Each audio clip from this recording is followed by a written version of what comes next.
Hi everyone, so in this video I'm going to show you the setup of my meal planning binder and how I use it. So this is my really simple white binder.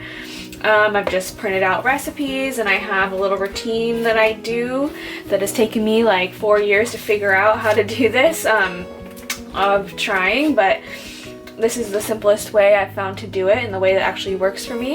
So how I've set this up is by protein. That is the best way I've found to do it. So my categories are chicken, beef, sausage, seafood, and beans. Those are the main 5 categories that I always use. And the tabs look like this because I wanted to, they've looked like this for a long time now, but I wanted to kind of trial and error my categories before I actually made them with nice white tabs, which I'm actually going to do at the end of this video, is put in my new tabs. The tabs I got look like this, and I got 2 packages of them, and I made sure to get the extra wide dividing tabs so that they will come out on the edge. And I've had these for a while, I just hadn't done it yet, but I have these, and I've printed up all my categories here to insert in there at the end of the video. And then other than those categories, which like I said are the ones that I use every week for my actual meal planning, then I also have other categories that I use less often, but those ones are sides. So sometimes if it's just like a veggie or something, how to, what temp and everything to roast a veggie, or here's like cauliflower, things like that. So I have sides.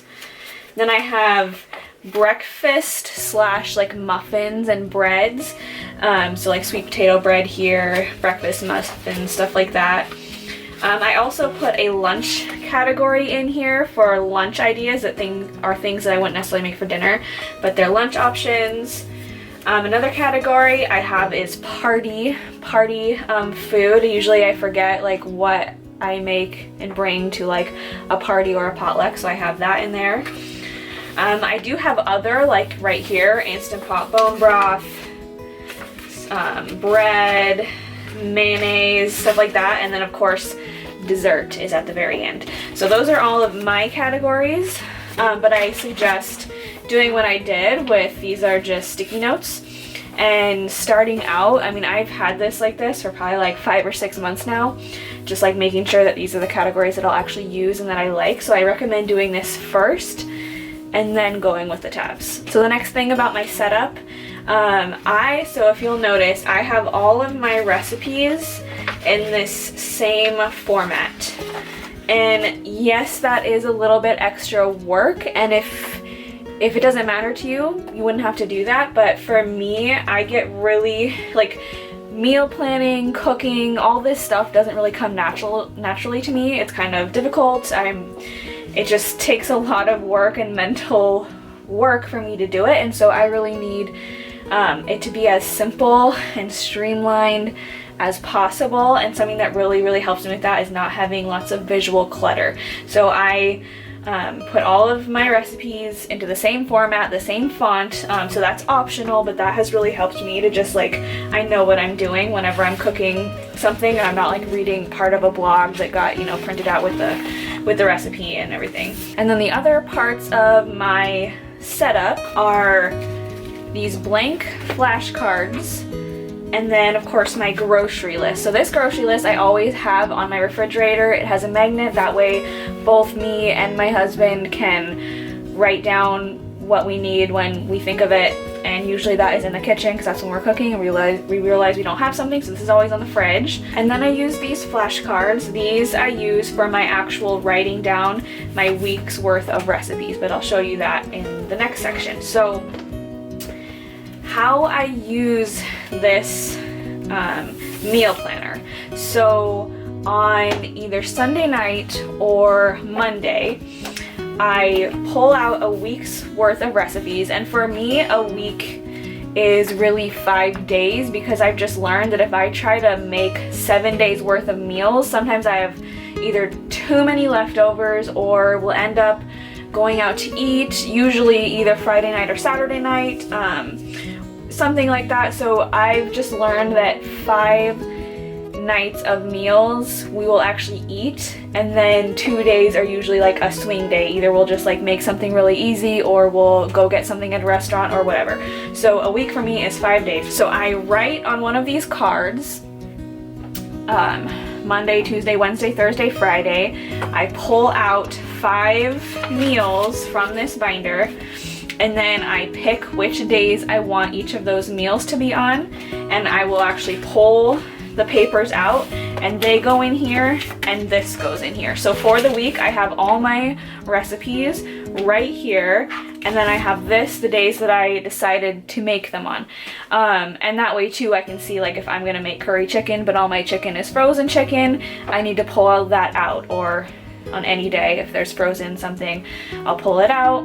And this also sometimes changes. Sometimes I don't feel like chili on Tuesday, but I'll bake that chicken and then I'll switch them. But this just really helps keep me on track and just helps me to remember what I was gonna make. The next thing that I will do after I have my 5 recipes, my little card here with the days, is I will take this from the fridge, bring it over here, and I will look at all my recipes and see what I don't already have. So we have a lot of like staple foods that we always get, so often I have a lot of the foods that I need. But I'll just go pull out and be like, okay, I don't have this set of things. I'll write it on the grocery list, and then on Monday I will go grocery shopping. And then this, I'll rip it off, I'll put it right in my purse and put this back on the fridge for the rest of the week until the next time. And sometimes I will also, if there's, you know, frozen meat in the freezer and I know I'm gonna be using 3 of those things that are in the freezer, I'll just pull them all out at once. If I know I'm gonna use them within those 5 days, 4 or 5 days, I think they're all fine to go in the refrigerator, so that they'll all be ready and I won't be able to forget to take them out. Something else that's really good to do, these recipes are simple. I can always, you know, go online or get a different cookbook and get like a fancy recipe if that's like something that I want to do and want to enjoy that week. But the recipes in this binder, these aren't just recipes that I've just stuffed in here and I have no idea if I like them, or they really take 2+ hours to prepare and learn and whatever. These are all like basic recipes. Like there's always time to learn new recipes, but over the last few years I've just picked out like my basic quick or quick-ish meals that I know how to make and I'm confident in and that we like. And so like there's a decent amount of recipes in here, but there's not like that many, and I know I'm always going to be adding to this, but these are just ones that we know we like. These are like tried and true recipes, so I don't just pull any recipe or photocopy or just print off a million, you know, Pinterest recipes and then just throw them in here and not even know if I like that, because if I'm busy on a certain weeknight, I'm not going to want to learn a new recipe and, you know, take hours and hours to do it. So at this point, this whole process of getting recipes, meal planning, getting my list ready to just run to the store takes me, you know, literally like 5 to 10 minutes, but that's because I've put in the work to set this up. I've, you know, researched recipes and tried them. And again, none of this is like easy for me. It took me a long time to even get to this very basic point, but now it's getting easier. And so that's why I think it's important to have a recipe binder and to do this, because I do think it also can, you know, save money and save stress of trying to figure out meals. So I would say just start slow and just don't give up. Keep going on it. You'll get to this point, because if I can do it, anybody can do it. Now I'm going to cut out my much prettier labels and put them in